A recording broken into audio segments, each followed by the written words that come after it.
नसीरपेक्षा जास्ती आहे ना, मी पनाहाबद्दल जेव्हा विचार करते ना, मी सुशांतला खूप मिस करते. कारण एक तर सुशांत माझा खूप आधीपासून मित्र होता आणि माझ्या फॅमिलीज आम्ही ओळखायचो एकमेकांना. आणि त्यानंतर त्याच्यात सुशांत आणि आम्ही we were paired opposite each other. So आम्ही कित्येक वेळेला आम्ही हेही बोलायचो, म्हटलं काय रे तुझ्याबरोबर कसला रोमॅन्स करायचा सुशांत. तो म्हणतो हो ग, तुझ्या यायला मला लहान बहिणीसारखीच, तुझ्याबरोबर कसा करू मी रोमॅन्स. हे आमचं नेहमी आम्ही बोलायचो. I really miss him now. पण त्यावेळेला एक किस्सा मला त्यावेळेचा आठवतोय, जो माझ्या बाबतीत जो झाला होता तोच रिपीट झाला. तो जो लहान मुलगा दाखवलाय आमच्या गाड्यामध्ये, सेम गोष्ट चालली होती की तो काय म्हणतो बरं, ते सगळे 4 जण बसलेले असतात आणि दारू पित असतात आणि हा मुलगा आपला ग्लास घेऊन जातो आणि म्हणतो मुझे भी दारू चाहिए. आणि ते म्हणतात अरे तू दारू पियेगा मग तमको म्हणून. आणि सुशांत त्याच्या ग्लासमध्ये दारू ओतायला लागतो आणि मी जाते आणि जोरात तो ग्लास हे करते आणि त्याला म्हणते की तू दारू पियेगा, ये करेगा वो करेगा, और बड़ा हो के लोगों का खून पियेगा, तू डाकू बनेगा, तू चोर बनेगा. आणि त्या सगळ्यांना ती गोष्ट फार लागते. मी बोलते ते आणि मी थाड थाड थाड थाड थाड थाड अशी थोबाडीत मारते त्या मुलाची आणि त्याला घेऊन जाते तिकडनं. तर मी त्या म्हटलं बघा टायमिंग आपण टायमिंग करायचं. तर मी असं केलं की गाल असं कर, मी असं केलं की गाल असं कर, हे मी सगळं त्याच्याबद्दल आम्ही रिहर्स करत होतो. तर हा प्रत्येक वेळेला आपला असं करत होता मुलगा. म्हटलं बाबा हसू नकोस, तू हसू नकोस, नाही तर असं प्रॉब्लेम होईल. आणि त्याचेही बरेच रिटेक झाले.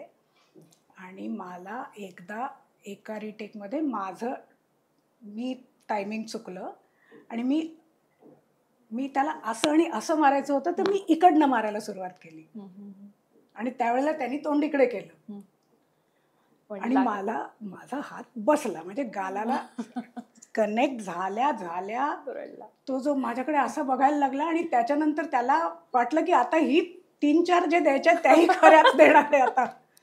तर तो जो मुलगा रडायला लागला ना त्यानंतर, आणि मग मी त्याचे खांदे धरून म्हटलं चुप बैठो, रोना नाही, मेरी बात सुनो, असं करून मी तो शॉट संपवला. त्यानंतर तो एवढा जोरात ओरडला, ये दीदी गंदी है, मुझे इनके साथ काम नहीं करना वगैरे. मग मी कित्येक दिवस त्यानंतर मग मी त्याला चॉकलेट काय देत होते, त्याला रोज जाऊन त्याला मिठी मारायचा प्रयत्न करायची, असं बरंच काय झालं. त्यानंतर मग तो एकदा हे झाला, म्हणजे त्यांनी ऐकलं की ठीक आहे आता he is ready to stand in the same frame with me. आणि त्या दिवशी नसीरचं काहीतरी डोकं फिरलं होतं. तो खूप शॉर्ट टेम्पर्ड आहे ना, तर काहीतरी झालं आणि तो मुलगा काहीतरी व्या करत होता. तर नसीर त्याच्याकडे वळले आणि त्याला ओरडलं त्यांनी जोरात, चुप बैठो, क्या करते रहते हो बार बार येत. त्यानंतर असा करून तो मला येऊन चिकटला ना मुलगा. त्यानंतर मग आमचं ट्युनिंग परत नीट झालं. सो इट टूक म्हणजे नसीर्स अँगर to set things right, I guess.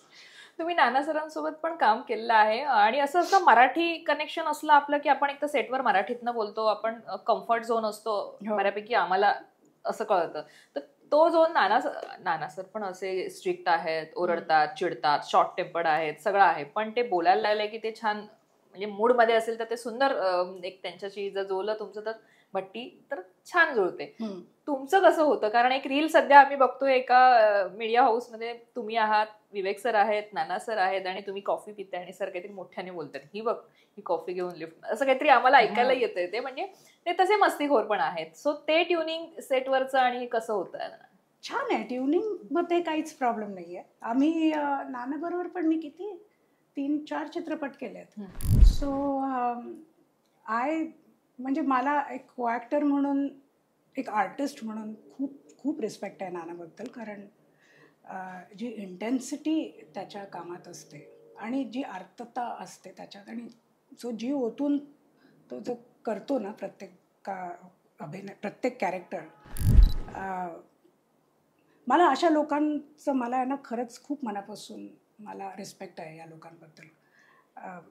कारण आहे ना खूप कमी लोक आहेत जी आपल्या क्राफ्टमध्ये इन्व्हेस्ट करतात.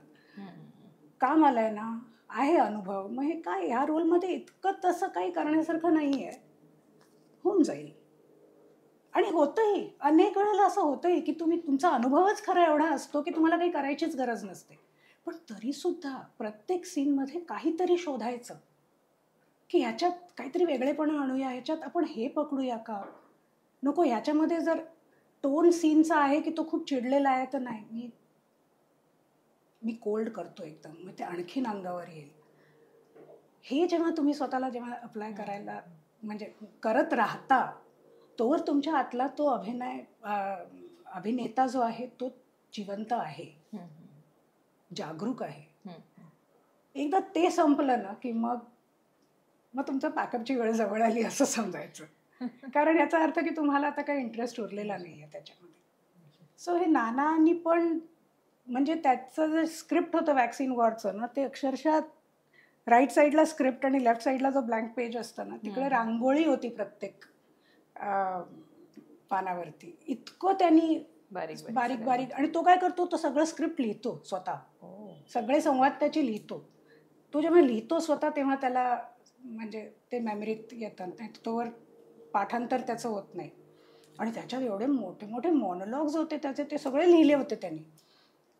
सो इट्स म्हणजे as a film maker, as a producer who hired Nana as an actor, मला फार कौतुक आहे या गोष्टीचं. बंगाल फाईल्सवर येऊया आपण. एक सिनेमा म्हणजे काश्मीर फाईल्स किंवा ताशकंद फाईल्स आपण घेऊ तर प्रत्येक सिनेमाच्या वेळेला एक कॉन्ट्रोवर्सी आणि हे सगळं झालेलं आहे. आताही बंगाल फाईल्सच्या निमित्तानं आम्ही ऐकतोय, होते, पाहतोय. जेव्हा सिनेमा करायचं असं ठरलं, obviously as a producer, as a director Vivek सरांना किंवा तुम्हाला माहिती होतं की हे होणारच आहे, यातून चर्चा होणार आहे, अशी होणार आहे. पण जेव्हा हे ठरलं ना की आपण हे डेअर करायचं, हे कुणीतरी बोललं पाहिजे. कारण असं म्हणतात की सत्य, न्याय आणि अधिकार ह्या तिन्ही गोष्टींच्या बद्दल जेव्हा तुम्ही बोलता तेव्हा गोंधळ हा होतोच. तेव्हा तुम्ही फर्मपणे स्टँड घ्यायला तिथे स्वतः मजबूत हवं. तर तुम्ही आणि सरांची जी एक केमिस्ट्री आहे, जी आम्ही पाहतोय आता, आणि हा सिनेमा करायचा आहे, हे धाडस करायचंय, हे एका नोटला कुठल्या क्षणी ठरलं आणि ही गाडी कशी सुरू झाली? हे 2012 मध्येच ठरलं होतं आमचं. कारण काय ना, प्रत्येक चित्रपटाच्या आधी आपण हा करूया का असं नाही करतायत. तुम्हाला एक तुमची वाट ठरवायला लागते, आणि ती एकदा तुम्ही वाट ठरवलीत की त्यानंतर त्याच्यात तुम्हाला कितीही जर रोडब्लॉक्स आले तरी सुद्धा पुढे तर जातच राहायचं आहे ना. त्याच्यात आपण माघार घ्यायची नाही आहे. आणि का घ्यायची? कारण काही अशी आपल्या समाजात तत्व आहेत की जे आमचा पाय खेचायचा प्रयत्न करतायत. पण असे जे लोक आहेत, अशा ज्या वृत्ती आहेत आपल्या समाजात, त्यांच्यापेक्षा कित्येक पटीने जास्ती आमचा प्रेक्षक वर्ग आहे ना. मग आम्ही सिन्सिअर कोणासाठी राहायचं? आमच्या प्रेक्षकांसाठी राहायचं ना. आम्ही जे ठरवलंय, आपण देशासाठी जे एक कार्य करायचं आम्ही ठरवलंय की जे जुना जो इतिहास होता तो पूर्णपणे आपल्यापासून जो लपवून ठेवला होता तो लोकांसमोर आणायचा. आणि एखादं सत्य आपल्यापासून लपवलं तर मी समजू शकते की काहीतरी त्याच्या पाठीमागे काहीतरी राजकीय बांधिलकी असेल त्यांची, की त्यावेळेला आपण नको जाहीर करूया, नाही तर रायट्स होतील किंवा काहीतरी अराजकता माजेल, काहीतरी एखाद दुसरं इन्सिडेंट, एखाद दुसरा किस्सा असेल काही. पण तुम्ही पूर्णपणे तुमचा सगळ्याच इतिहासावरती असं जर पांघरून टाकलंय तर ह्याचा अर्थ तुमचा काहीतरी अजेंडा आहे. आणि हा अजेंडा आमच्या अगेन्स्ट आहे, आमच्या मुलांच्या अगेन्स्ट आहे. कारण आमच्या मुलांना जर माहितीच नसेल की आपल्याबरोबर काय झालंय आपल्या पूर्वजांबरोबर, तर ते असेच आपल्या भविष्याचा विचार न करता पुढे जात राहतील. आणि पुन्हा हे जर सगळं त्यांच्यासमोर आलं तर, त्यांच्या किंवा त्यांच्या पुढच्या पिढीला जर ह्याचा परत एकदा सामना करायला लागला तर. सो आपण इतकं इंडिया शायनिंग आणि आम्हाला काहीच फरक पडत नाही, लाला लँडमध्ये आपण नाही राहू शकत. आपल्याला आपला इतिहास कळणं, आपला भूतकाळ माहिती असणं फार गरजेचं आहे. आणि म्हणून आम्ही म्हटलं की याच्यावरती आपण काय करू शकतो? आपण चित्रपट बनवू शकतो. आपण चित्रपट बनवूया आणि संशोधन करून बनवायचं की आपल्या हातून कुठेही अशी चूक नाही होता कामा की कोणत्याही कॉन्स्पिरसी थिअरीवरती तुम्ही चित्रपट बनवला आहे.